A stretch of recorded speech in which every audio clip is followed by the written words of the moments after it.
तो हेलो बच्चों, आज हम शुरू करेंगे इलेक्ट्रिक पोटेंशियल और पोटेंशियल डिफरेंस इलेक्ट्रिसिटी चैप्टर का पार्ट 3। जो पहले दो वीडियो आ चुके हैं, पार्ट 1 और पार्ट 2, उनका लिंक आपको डिस्क्रिप्शन में मिल जाएगा। आज हम शुरू करेंगे इलेक्ट्रिक पोटेंशियल। इलेक्ट्रिक पोटेंशियल क्या है? जो नाम से हमें पता चला, इलेक्ट्रिक पोटेंशियल मतलब इलेक्ट्रिक का हमने पहले पता किया था। इलेक्ट्रिक क्या था? इलेक्ट्रिक कुछ चार्ज से रिलेटेड था, और उससे पहले हमने पढ़ा था, पिछली वीडियो में हमने पढ़ा था, क्या पढ़ा था कि जो इलेक्ट्रॉन्स है वो फ्लो करते हैं। किसी भी मेटल कंडक्टर से इलेक्ट्रॉन्स फ्लो कर सकते हैं, हमने पढ़ा था। मेटल कंडक्टर से इलेक्ट्रॉन फ्लो कर सकते हैं। मेटल कंडक्टर से, मेटल की किसी भी चीज से इलेक्ट्रिक करंट पास होता है, उसमें से इलेक्ट्रॉन पास करते हैं, कुछ चार्ज पास करते हैं। तो आज हम बात करें वाई ये जो चार्ज है, चार्ज पास क्यों करता है? क्या है चार्ज के पास ऐसा कि वो भी मूव करे? कौन उसको धक्का लगा रहा है चार्ज को कि वो मूव करता रहेगा? वो इलेक्ट्रिक पोटेंशियल है क्या उसके पास, जिसकी वजह से वो धक्का लग रहा है उसके उस पर पोटेंशियल डिफरेंस। ये क्या है डिफरेंस मतलब? तो इसी पे आज हम बात करेंगे। आपने 9th क्लास में पढ़ा होगा कुछ पोटेंशियल एनर्जी। हमने 9th क्लास में पढ़ा था, एक टर्म पढ़ी थी पोटेंशियल एनर्जी। पोटेंशियल एनर्जी क्या रहती थी? पोटेंशियल एनर्जी होती थी कि किसी भी ऑब्जेक्ट में अगर कुछ एनर्जी है और वो मूव नहीं कर रहा, ऑब्जेक्ट वर्क कर सकता है और मूव नहीं कर रहा, वो हमारी पोटेंशियल एनर्जी थी। इसे पोटेंशियल डिफरेंस से क्या होगा कि दो पॉइंट्स में कुछ डिफरेंस होगा, जिसकी वजह से चीजें मूव करने लगेंगी, या इलेक्ट्रॉन्स है या चार्ज है वो मूव करने लगे। आज हम बात करेंगे इलेक्ट्रिक करंट फ्लो करता क्यों है। इलेक्ट्रिक करंट है ये फ्लो क्यों करता है? मेटल कंडक्टर से हमें पता है, मेटल के वायर से किसी से भी इलेक्ट्रिक करंट फ्लो कर सकता है, लेकिन क्यों कर सकता है, क्यों करेगा उसमें से फ्लो? वहां पर वो एनर्जी आई कहां से? पिछली वीडियो में एक एटॉमिक स्ट्रक्चर बनाया था एल्यूमिनियम का, कुछ ऐसा, जिसमें कुछ 8 इलेक्ट्रॉन से फिर 3 इलेक्ट्रॉन मैंने यहां बनाए थे। मैंने बोला था कि अगर मैं इन इलेक्ट्रॉन को कुछ एनर्जी दूं तो इलेक्ट्रॉन बाहर निकल सकते हैं, ये इलेक्ट्रॉन बाहर निकल सकते हैं। अगर इनको एनर्जी दी जाए, थोड़ी सी अगर इनको एनर्जी दी जाए तो ये इलेक्ट्रॉन बाहर निकल सकते हैं। वो एनर्जी किस फॉर्म में दी जाएगी, कैसे वो एनर्जी दी जाएगी, इलेक्ट्रिकल एनर्जी जो है वो कहां से आती है, कैसे आती है, वो सब आज हम इस वीडियो में पढ़ेंगे। तो ये टॉपिक हमारा पोटेंशियल डिफरेंस एनसीईआरटी बुक का टॉपिक है। तो देखते हैं इसमें क्या क्या लिखा है। पोटेंशियल डिफरेंस या इलेक्ट्रिक पोटेंशियल समझने के लिए मैं एक एग्जांपल से लेके चलते हैं कि एक मैं बताऊं भाई तुम्हें, एक हमारे पास एक हॉरिजॉन्टल सरफेस है। अगर एक हॉरिजॉन्टल सरफेस है, इसके इस पॉइंट में और इस पॉइंट में कोई भी डिफरेंस नहीं होगा, दोनों सेम हाइट पे हैं। ये वाला पॉइंट, ये ए पॉइंट और ये बी पॉइंट, दोनों सेम हाइट पे, इनमें कोई डिफरेंस ही नहीं है। और मैंने एक बॉल रखी है, अगर मैं यहाँ पे एक बॉल रखता हूं, एज्यूम करो एक बिल्कुल परफेक्टली हॉरिजॉन्टल सरफेस है। हॉरिजॉन्टल मतलब जो बिल्कुल प्लेन हो, ऐसे ऐसे जो हो, जो बिल्कुल सीधा हो, वो हॉरिजॉन्टल। तो एक बिल्कुल परफेक्टली हॉरिजॉन्टल एक सरफेस है, उस पर मैंने एक बॉल रखी, आराम से धीरे से बॉल रखी, बॉल यहीं रखी रहेगी। क्या बॉल मूव करेगी? बॉल मूव नहीं करेगी। अगर मैं इस सरफेस को थोड़ा सा उठा दूं, अगर मैं सरफेस को कुछ ऐसे रख दूं, जो ए पॉइंट है और जो बी पॉइंट है, अब ये एक लाइन में नहीं हुए, अब ये जो पॉइंट ए है ना थोड़ा सा ऊपर आ गया, इसमें थोड़ा सा डिफरेंस आ गया, इतना सा। ये था इसका पहला कुछ जैसे ये और ये बिल्कुल एक ही लेवल पे थे। इस बार ए को मैंने थोड़ा सा ऊपर उठा दिया, मैं इसको थोड़ा सा ऊपर उठाया तो ये जो बॉल है ये लुढ़कने लगेगी, ये बॉल ऐसे आगे मूव करने लगेगी, बॉल आगे चलने लगेगी। कुछ किया, कुछ नहीं किया, बस इसके इस लेवल से लेकर के इस लेवल में कुछ डिफरेंस क्रिएट कर दिया। इसको मैं और उठाऊंगा तो क्या होगा? वही ए पॉइंट, इस बार में मैंने क्या किया, इसको मैंने और ज्यादा उठा दिया बॉल को पहले, अब बॉल को दोबारा से रखा यहां। तो पहले तो इसका लेवल कौन सा था? पहले इसका लेवल था ये। अब मैंने ये लेवल यहां से उठ के ये लेवल यहां तक आया। अब इस लेवल में, इसमें और इसमें कुछ डिफरेंस क्रिएट हो गया। इस डिफरेंस की वजह से ही ये बॉल आगे मूव करने लगी। ये जो डिफरेंस क्रिएट हुआ ना, इस डिफरेंस की वजह से ये बॉल आगे मूव करने लगी। जैसे ये पॉइंट था, इसके इस लेवल में, इस बी में और ए में एक ही लेवल पे थे, कोई डिफरेंस था ही नहीं। डिफरेंस नहीं था तो ये बॉल मूव नहीं करेगी। थोड़ा सा डिफरेंस क्रिएट किया, थोड़ा सा डिफरेंस क्रिएट किया, बॉल ने मूव करना शुरू किया। ज्यादा डिफरेंस क्रिएट करो तो ज्यादा स्पीड से बॉल नीचे जाएगी। तो क्या है, ये जो डिफरेंस है ये जो डिफरेंस है, ये डिफरेंस क्रिएट करोगे तभी ये बॉल मूव करेगी। मतलब जब तक डिफरेंस नहीं आएगा तब तक कोई चीज मूव नहीं करेगी। ये हमारे यहाँ पे इलेक्ट्रिक पोटेंशियल मतलब इलेक्ट्रिक चार्ज में अगर हम डिफरेंस क्रिएट करेंगे तभी इलेक्ट्रॉन्स या फिर जो चार्ज है वो मूव करेगा, तभी वो कैपेबल होंगे मूव करने के। अगर यहाँ पर कुछ न कुछ डिफरेंस आया तो समझ में आया? जो इलेक्ट्रिक चार्ज है वो फ्लो क्यों करता है? वो फ्लो करता है एक डिफरेंस की वजह से, एक पोटेंशियल की वजह से। जैसे यहां पर इसकी जो पोटेंशियल एनर्जी हम जीरो मान के चलेंगे क्योंकि लेवल पूरा सेम है, एनर्जी तो जीरो किसी में होती नहीं, पर हम यहाँ पे मान के चलते हैं कि यहाँ पर इसकी एनर्जी जीरो है। इसको मैंने थोड़ा सा ऊपर उठाया, यहाँ पे थोड़ा सा ऊपर उठाया, यहाँ मैंने और ज्यादा इसको ऊपर उठाया। जैसे मैं इसको ज्यादा ऊपर उठाऊंगा तो इसमें ज्यादा डिफरेंस क्रिएट होगा, तो इसमें पोटेंशियल एनर्जी भी तो ज्यादा आएगी ना। इस बॉल में पोटेंशियल एनर्जी भी ज्यादा आएगी। पोटेंशियल एनर्जी हमने पढ़ी थी 9th क्लास में, दैट इज mgh। हाइट को इंक्रीज करेंगे तो पोटेंशियल एनर्जी और इंक्रीज होगी। तो जैसे ही इसकी पोटेंशियल एनर्जी को इंक्रीज किया, इसमें पोटेंशियल एनर्जी मतलब इसका पोटेंशियल ज्यादा बन गया, ज्यादा डिफरेंस आया, ज्यादा डिफरेंस आने की वजह से इसमें पोटेंशियल एनर्जी आई और इसमें एनर्जी आई, तभी मूव करने लगी। मतलब अगर हम डिफरेंस क्रिएट करेंगे तो उसके लिए हमें एनर्जी लगानी पड़ेगी और चार्ज में एनर्जी आएगी, तो चार्ज मूव करेगा कुछ ऐसे ही। जैसे अगर मैं इसको उठाऊंगा तो मुझे एनर्जी लगानी पड़ेगी, पहले ऐसे रखा था, अब मैं इसको ऊपर उठाऊं तो मुझे एनर्जी लगानी पड़ेगी। मैंने इसके अंदर एनर्जी लगाई, वो एनर्जी बॉल में ट्रांसफर हो गई और बॉल फिर आगे मूव करी। तो वो कहीं ना कहीं वो मेरी एनर्जी थी, लेकिन वो एनर्जी इस बॉल में आई। अगर मैं इसको मान लू बॉल को, अगर मैं इसको चार्ज मान लू तो चार्ज वो कुछ ऐसे फ्लो करेगा, चार्ज भी कुछ ऐसे फ्लो करेगा। अगर उसमें कुछ ऐसे डिफरेंस क्रिएट कर दे तो ये बॉल तो ग्रेविटी की वजह से मूव कर रही है, लेकिन चार्ज के ऊपर ग्रेविटी का कोई इफेक्ट नहीं पड़ता क्योंकि चार्ज जो रहता है वो बहुत हल्का होता है। जो चार्ज है, जो इलेक्ट्रॉन्स है, इलेक्ट्रॉन भी फ्लो करते हैं। इलेक्ट्रॉन्स का मास बहुत कम होता है। इलेक्ट्रॉन का मास कितना होता है? मास ऑफ इलेक्ट्रॉन क्या होगा? 9.1 इंटू 10⁻⁻31 किलोग्राम, करीब इतना मास रहता है। बहुत कम मास है, -31, 0.00000030 तक 0 लिखो, फिर 9 लिखो और फिर 1 लिखो, बहुत छोटा सा मास। तो इस इतने कम मास पे ग्रेविटी का कोई इफेक्ट पड़ेगा ही नहीं। पर ये जो एग्जांपल है समझाने के लिए दिया गया था कि अगर मैं यहाँ पे डिफरेंस क्रिएट करूंगा तो बॉल आगे मूव करना शुरू करेगी। ऐसा ही डिफरेंस हम क्रिएट करते हैं चार्ज में। जो बैटरी है, बैटरी क्या करती है?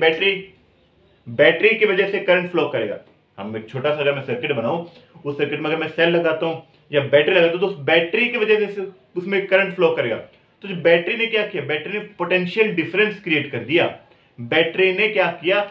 वायर के दो पॉइंट के बीच में एक डिफरेंस क्रिएट कर देगी, जिस डिफरेंस की वजह से उस मेटेलिक वायर में से करंट फ्लो करने लगेगा। जिस डिफरेंस की वजह से उस मेटेलिक वायर में करंट फ्लो करने लगेगा, चार्ज फ्लो करने लगेगा, और हम बोलेंगे भाई वायर में से करंट फ्लो करता है और हमारा बल्ब जलने लगेगा। कुछ ऐसा ही होगा। देखो क्या होगा,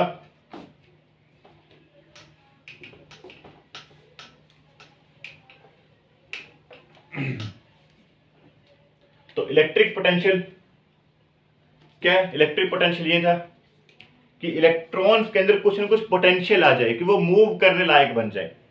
अगर पोटेंशियल नहीं है, पोटेंशियल डिफरेंस है ही नहीं बिल्कुल भी, तो वो मूव कर ही नहीं सकते। हमें इलेक्ट्रॉन्स को कुछ ऐसे बनाना है कि वो मूव करने लायक बन जाए। जो इलेक्ट्रॉन्स हैं वो मूव करने लायक बन जाए, हमें उनको कुछ लायक बनाना है कि वो मूव करने लगे।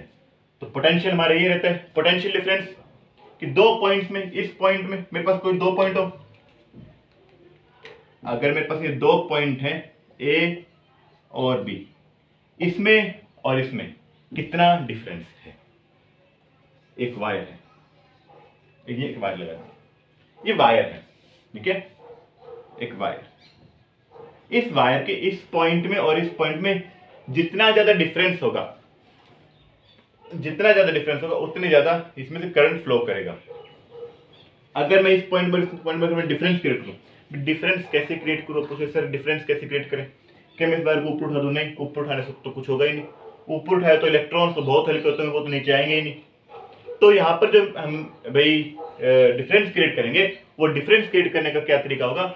कि यहाँ पर मैं कुछ अलग एनर्जी डालूं, यहाँ पे मैं कुछ अलग एनर्जी डालूं। अगर मैं यहाँ पे एनर्जी में डिफरेंस क्रिएट कर दूं तो जो डिफरेंस जो मुझे क्रिएट करना है, यहाँ जो मुझे डिफरेंस क्रिएट करना वो मेरे एनर्जी में क्रिएट होना चाहिए, तभी तो इलेक्ट्रॉन के पास यहाँ पर कुछ एनर्जी आएगी। मैं क्या करूं, मैं यहाँ से कुछ एनर्जी निकाल लेता हूँ, किसी भी तरीके से मैंने यहाँ से कुछ एनर्जी निकाल ली, या कुछ यहाँ से मैंने कुछ इलेक्ट्रॉन्स निकाल लिए, तो होगा क्या, यहां पर एनर्जी कम हुई, यहां एनर्जी ज्यादा हुई।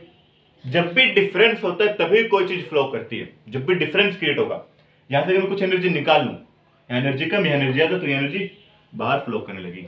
वैसे ही एग्जांपल है कुछ कुछ, चाय का कप रखा, चाय का कप ठंडा हो जाएगा, क्यों होगा, कि डिफरेंस था भाई। चाय का कप गर्म था, बाहर ठंडी थी, तो अंदर चाय के कप के अंदर और बाहर अलग अलग टेम्परेचर था, तो टेम्परेचर अलग अलग था, तो क्या होगा, हीट अंदर से बाहर फ्लो होने लगेगी, क्यों डिफरेंस था। और डिफरेंस को इक्वल करने के लिए, उस डिफरेंस को कम करने के लिए ये जो हीट अंदर से बाहर जाना शुरू हो जाएगी, अंदर से बाहर जाना शुरू हो जाएगी, और इसी की वजह से जो चाय वो धीरे धीरे ठंडी हो जाती है और हीट हमारी फ्लो करने लगती है। कोई भी चीज फ्लो करेगी वो सिर्फ और सिर्फ डिफरेंस की वजह से फ्लो करेगी। ऐसे ही पर वायर में अब हम बात करते हैं, हमारा मेन टॉपिक अब आता है कि वायर में से इलेक्ट्रॉन फ्लो क्यों करेंगे, वायर में से इलेक्ट्रॉन फ्लो क्यों करेंगे। तो वो हम क्या करते हैं, वायर के एक जगह से इलेक्ट्रॉन्स निकाल लेते हैं, किसी भी तरीके से एक वायर के एक जगह से हमने इलेक्ट्रॉन्स निकाल दिए। जैसे मानते हैं मेरे पास एक मेटल की वायर है, फिर से वही एग्जांपल, मेरे पास एक मेटल की वायर, मेटल की वायर मेटल के एटम से मिलकर बनी होगी, एल्यूमिनियम से बनी होगी, कॉपर से बनी होगी, आयरन से बनी होगी, जिससे भी बनी होगी वो मेटल के एटम से मिलकर बनी होगी। मेटल के एटम्स के पास क्या रहता है, कुछ इलेक्ट्रॉन्स एटम्स के पास, कि हर एटम के पास रहता है इलेक्ट्रॉन्स और प्रोटॉन्स, जो कि इलेक्ट्रॉन और प्रोटॉन जो कि इक्वल रहते हैं, जितने इलेक्ट्रॉन्स होंगे उतने प्रोटॉन्स होंगे, दोनों सेम अमाउंट में होंगे इलेक्ट्रॉन्स और प्रोटॉन। प्रोटॉन तो मेटल की वायर न्यूट्रल होगी, चार्ज होगा इन उस पर कोई भी। तो होगा क्या, अगर मैं एक जगह से चार्ज खींच लूं, अगर मैं यहां से सारा चार्ज खींच लूं इस वायर से, मैं अगर यहां से सारा इलेक्ट्रॉन नेगेटिव चार्ज अगर मैं यहां से खींच लूं, तो क्या होगा, यहां पॉजिटिव चार्ज हो जाएगा सारा, हर जगह यहां पे पॉजिटिव चार्ज आ जाएगा। ओके, तो इस पॉजिटिव चार्ज और यहां पर कोई चार्ज है ही नहीं, तो होगा क्या, ये पॉजिटिव चार्ज कुछ यहां फ्लो होने लगेगा, कुछ नेगेटिव चार्ज यहां फ्लो होने लगेगा, इक्वल करने के लिए, इक्वल करने के लिए। ये काम हम नहीं कर सकते, ये काम कौन करता है, बैटरी करती है। बैटरी को हमने कुछ इस लायक बनाया है कि वो इलेक्ट्रॉन्स को मूव करवा सके, हमने बैटरी को कुछ इस लायक बनाया। बैटरी को हमने कैसे बनाया, वो देखो, जो बैटरी है, मान भाई कोई भी बैटरी ले लो, बैटरी के अंदर कुछ ऐसा होगा, दो टर्मिनल होंगे, अंदर कुछ, अंदर का मैकेनिज्म हमें अभी नहीं पड़ रहा, हमें सिर्फ बात करनी बैटरी काम कैसे करेगी। तो बैटरी में यहाँ कुछ मेटल्स लगे होंगे, कुछ मेटल, अगर मैं इन्वर्टर बैटरी देखें, इन्वर्टर बैटरी में कौन सी मेटल होती है, कमेंट करके बताना कि इन्वर्टर बैटरी में जो इन्वर्टर में जो बैटरी यूज करते हैं उसमें कौन, जो हम इन्वर्टर बैटरी होती है उसमें कौन सी मेटल यूज करते हैं। तो यहाँ पे कुछ मेटल लगा होगा, यहाँ कुछ मेटल लगा होगा। मैं क्या करूँ, मैं यहाँ से मैं बहुत सारे इलेक्ट्रॉन्स में यहाँ से बहुत सारे इलेक्ट्रॉन्स निकाल के वो मैं इसमें डाल दूँ, यहाँ से बहुत सारे इलेक्ट्रॉन इस मेटल से मैंने बहुत सारे इलेक्ट्रॉन्स निकाले, इस साइड डाल दिए, इस साइड डाल दिए। तो यहाँ से इलेक्ट्रॉन्स अगर कम होंगे तो यहाँ पर आ जाए पॉजिटिव चार्ज, यहाँ सारे इलेक्ट्रॉन्स डाल दूंगा तो यहाँ जाएगा नेगेटिव चार्ज। अभी क्या होगा, यहाँ बहुत सारे इलेक्ट्रॉन्स हैं, ये इलेक्ट्रॉन्स यहाँ पर मैंने बीच में बैरियर लगा रखा, ये इलेक्ट्रॉन यहाँ से यहाँ पर नहीं आ सकते, इनको रास्ता चाहिए, को दूसरा रास्ता अगर इनको मिल जाए, दूसरा रास्ता भाई यहाँ तक वापस पहुंचने का रास्ता मिल जाए, तो रास्ता कब मिलेगा, जब मैं इन दोनों को मैं एक वायर से कनेक्ट करूंगा। अगर मैं इनको वायर से कनेक्ट करूंगा तो सारे इलेक्ट्रॉन यहाँ से फ्लो होते हुए इस वाले टर्मिनल पे आ जाएंगे। डिफरेंस है, यहाँ नेगेटिव था, यहाँ पॉजिटिव थे, यहाँ ज्यादा इलेक्ट्रॉन थे, यहाँ इलेक्ट्रॉन्स कम थे। इक्वल करने के लिए यहाँ से इलेक्ट्रॉन निकलेंगे और यहाँ पर आते रहेंगे, वो यहाँ आते रहेंगे। बीच में कुछ बल्ब लगा रखा है, कोई मैंने मशीन लगा रखी है, मेरी मशीन चलने लगेगी, सारे इलेक्ट्रॉन्स मेरे यहाँ पर आके इकट्ठा हो जाएंगे। कब तक आएंगे, जब तक कि इक्वल ना हो जाए, यहाँ और यहाँ जब तक कि इक्वल ना हो जाए इलेक्ट्रॉन्स, वो सारे इलेक्ट्रॉन्स यहाँ से यहाँ तक आते रहेंगे। जैसे इक्वल होंगे हमारे इलेक्ट्रॉन फ्लो होना बंद हो जाएंगे और बैटरी हमारी खत्म, बैटरी डिस्चार्ज। कुछ ऐसा ही जो कप था ना, उस कप से जो हीट बाहर निकल रही थी वो हीट कब तक बाहर निकलेगी, जब तक बाहर का और अंदर का टेम्परेचर इक्वल ना हो जाए तब तक हीट बाहर निकलती रहेगी। ऐसे यहाँ पर भी होगा कि जितने इलेक्ट्रॉन्स यहाँ से निकलेंगे कब कब तक निकलेंगे, जब तक कि यहाँ पर और यहाँ पर दोनों जगह इलेक्ट्रॉन्स इक्वल ना हो जाए। बैटरी को दोबारा चार्ज किया जाएगा, बैटरी से फिर से यहाँ से इलेक्ट्रॉन निकालेंगे। ये बेसिक प्रिंसिपल है। ऐसा एक्चुअली होता नहीं है कि तुम ऐसे समझ लो भाई हमने इलेक्ट्रॉन निकाले और फिर यहाँ पर रखे। ऐसा प्रिंसिपल रहता है, तुम यहाँ से इलेक्ट्रॉन निकालो और यहाँ पर रख दो तो वो वापस आने लग जाएंगे। अभी हमने कुछ काम भी तो किया ना इसमें, हमने इसमें एक कुछ काम भी किया है। काम हमने इसमें क्या किया है, इस बैटरी में काम क्या किया, कुछ इलेक्ट्रॉन्स को निकाला यहां से, प्लस है यहां माइनस, यहां से मैंने जितने इलेक्ट्रॉन को मैं यहां पर लेके जाऊंगा, अगर मैं एक इलेक्ट्रॉन को मैं यहां से यहां तक अगर मैं लेके जाता हूं तो मुझे ना कुछ काम तो करना पड़े, पहले मुझे कुछ ना कुछ एनर्जी लगानी पड़ेगी ना इसमें। यहां से उठाना है, फिर यहां रखना है, यहां से एनर्जी लगानी पड़ेगी, पहले यहां एनर्जी लगानी पड़ेगी, उसके बाद यहां पर एनर्जी रखनी, वो सारे इलेक्ट्रॉन यहां रखने पड़ेगी, तो सारी एनर्जी इसमें स्टोर हो जाएगी।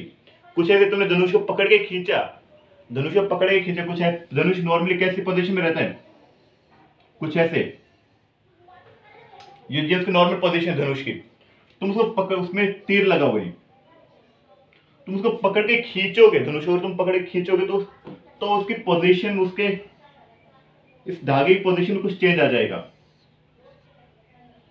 एरो इस साइड में किस साइड होता है, तो इसके इस वाली पोजीशन में कुछ चेंज आ गया, तो यहां से यहां तक तुमने खींचा तो इसमें कुछ ना कुछ एनर्जी तुमने अप्लाई की ना। ऐसे ही मैंने जब इसको यहां से उठा मैं इसको यहां पर रखूंगा तो मैं कुछ ना कुछ एनर्जी इसमें लगाऊंगा, तो जो एनर्जी मैंने लगाई वो सारी एनर्जी यहाँ पर स्टोर होगी। जैसे मैंने इसमें कुछ ना कुछ एनर्जी लगाई तो वो एनर्जी सारी यहाँ पर स्टोर होगी। जब तक मैंने इसको पकड़ के रखा है, छोड़ते ही तीर आगे जाएगा, इसको रास्ता पता है तो कहाँ से जाना है, इनको रास्ता नहीं पता, जो रास्ता पता था इनको मैंने बंद कर रखा है यहाँ से। तो ये यहाँ से ये अगर यहाँ से ऐसे आए हैं तो यही से ये वापस जाएंगे। तो जितनी एनर्जी मैंने यहाँ से यहाँ तक ले जाने में लगाई उतनी एनर्जी का डिफरेंस हो जाएगा, क्योंकि यहाँ से एनर्जी निकल गई, यहाँ पे एनर्जी आ गई। तो जितनी एनर्जी मैंने यहां से निकाली और जितनी एनर्जी मैंने इसमें डाली है उतनी एनर्जी का डिफरेंस हो गया, और हमारा डिफरेंस भी क्रिएट हो गया। इस डिफरेंस के क्रिएट होने की वजह से यहां से इलेक्ट्रॉन फ्लो करने लग जाएंगे, और ये हमारा इलेक्ट्रिक पोटेंशियल या फिर पोटेंशियल डिफरेंस, पोटेंशियल में डिफरेंस होने लग जाएगा यहाँ। तो अब डिफरेंस की बात करें, डेफिनेशन ही बात करें, कि हम सारी चीजें एग्जाम्पल से नहीं समझ सकते, साइंस में हमें डेफिनेशंस भी याद रखनी पड़ती है। तो पोटेंशियल डिफरेंस क्या रहता है, the amount of work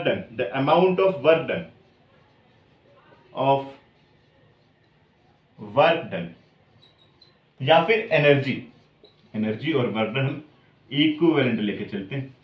the amount of work done is required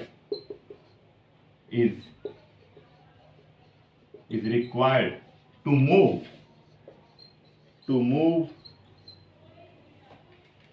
1 unit of charge मतलब कुछ इलेक्ट्रॉन्स, कुछ चार्ज या कुछ इलेक्ट्रॉन ने उठाए, वहां जाकर डाल दिए, वहां जाके रख दिए।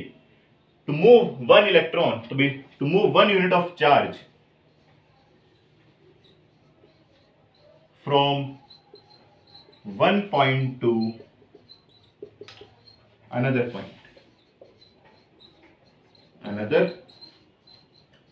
पॉइंट। मतलब क्या कि एक पॉइंट से कुछ एक यूनिट चार्ज को उठाया और उसका वहां डाल कर रख दिया, तो जो डिफरेंस क्रिएट होगा उनकी एनर्जी में, उन दोनों पॉइंट की एनर्जी में जो डिफरेंस क्रिएट होगा वही मेरा क्या है, पोटेंशियल डिफरेंस है। वही क्या, potential difference. Then the difference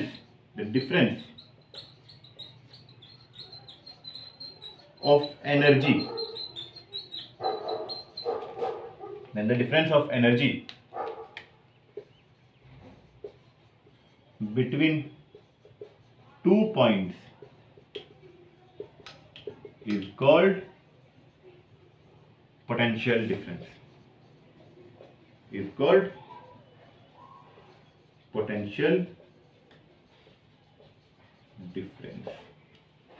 जो डिफरेंस होगा इन दोनों पॉइंट्स के बीच में, जो डिफरेंस होगा उसी डिफरेंस तुम क्या बोलते हैं, पोटेंशियल डिफरेंस बोलते हैं। उसी डिफरेंस को कि कितनी एनर्जी लगाई जाएगी एक यूनिट चार्ज को एक पॉइंट से दूसरे पॉइंट तक ले जाने में, और जो डिफरेंस क्रिएट होगा इन दोनों पॉइंट में, वो हमारा क्या होगा, पोटेंशियल डिफरेंस होगा। वो क्या होगा, पोटेंशियल डिफरेंस होगा। ये डेफिनेशन लिखिए, चाहो तो स्क्रीनशॉट उतार सकते हो, नहीं तो लिख सकते हो, पढ़ने से याद हो जाएगी, बहुत आसान सी डेफिनेशन है।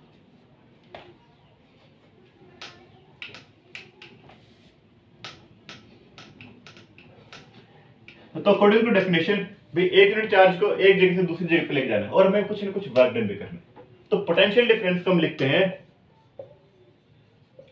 Potential difference,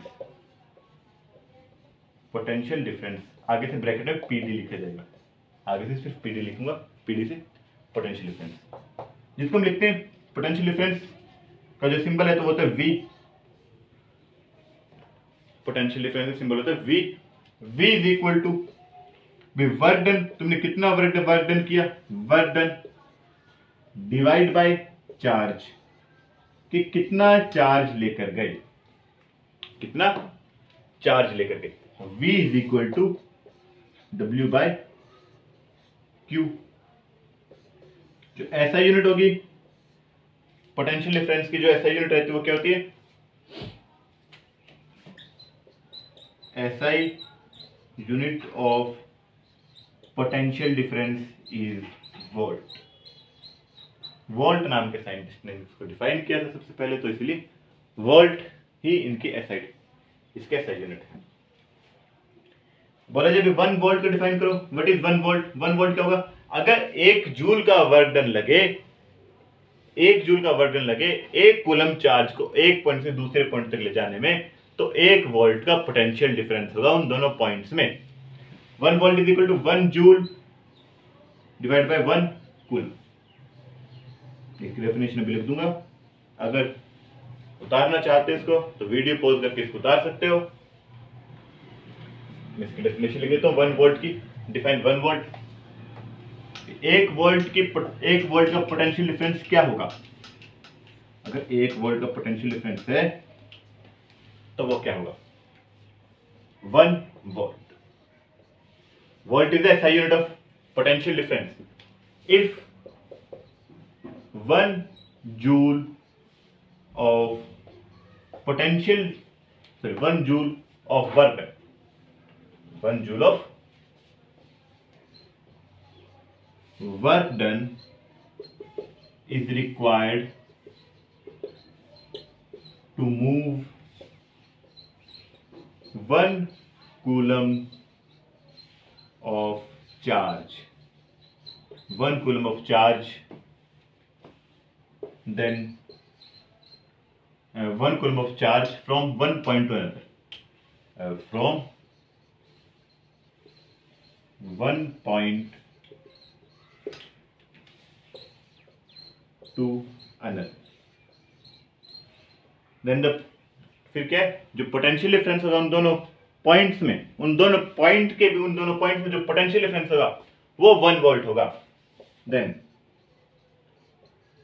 the potential difference between 2 points is 1 volt. अगर 1 वोल्ट का पोटेंशियल डिफरेंस कब होगा, अगर 1 जूल का काम किया जाए 1 कूलम चार्ज को ले जाने में, तो 1 वोल्ट का पोटेंशियल डिफरेंस होगा। मतलब 1 V is equal to 1 joule divide by 1 C। ये था आज का topic, potential difference. Potential difference को मेजर करने के लिए जिस डिवाइस का यूज किया जाता है वो होता है वोल्ट मीटर। पोटेंशियल डिफरेंस का जो भी पोटेंशियल डिफरेंस को जो मेजर करने के लिए जिस डिवाइस का यूज किया जाता है वो डिवाइस का नाम होता है क्या, वोल्ट मीटर। इसको तुम ऐसे समझ सकते हो पोटेंशियल डिफरेंस को कि हमारे पास जो सेल होते हैं, जो छोटे वाले सेल आते हैं, जो डबल ए साइज के ट्रिपल ए साइज के जो सेल आते हैं, वो ये वाले सेल, ये तो 1.5 वोल्ट, इनके रेटिंग लिखी रहती है, तुम देख सकते हो। ये तो 1.5 वोल्ट का पोटेंशियल डिफरेंस ये क्रिएट करते हैं। मतलब क्या है कि इसके इस यहां पर तो नेगेटिव, यहां तो पॉजिटिव, मतलब इसके इस पॉइंट से यहां तक इलेक्ट्रॉन्स को ले जाने में या चार्ज को ले जाने में 1.5 जूल का वर्क डन होगा। 1 कूलम, अगर 1 कूलम चार्ज को तो मैं यहां से यहां तक लेकर जाता हूं तो 1.5 जूल का वर्क डन होगा। जूल इज ऐसा यूनिट ऑफ एनर्जी या फिर वर्क डन, तो 1.5 जूल का। ऐसे ही तुम देख सकते हो ये जो हमारा जो घर में जो सॉकेट लगा रहता है, इसमें और इसमें 220 वोल्ट का पोटेंशियल डिफरेंस है। तो करीब करीब जो हमारे पास जो घर में जो एसी करंट आता है वो 220 वोल्ट का आता है। तो 220 वोल्ट का मतलब क्या रहता है, इसको भी आप कमेंट में बताओगे। आज के लिए इतना था, और अगर किसी को डाउट है तो वो अपने कमेंट में मुझसे क्वेश्चन कर सकते हैं। Okay, thank you.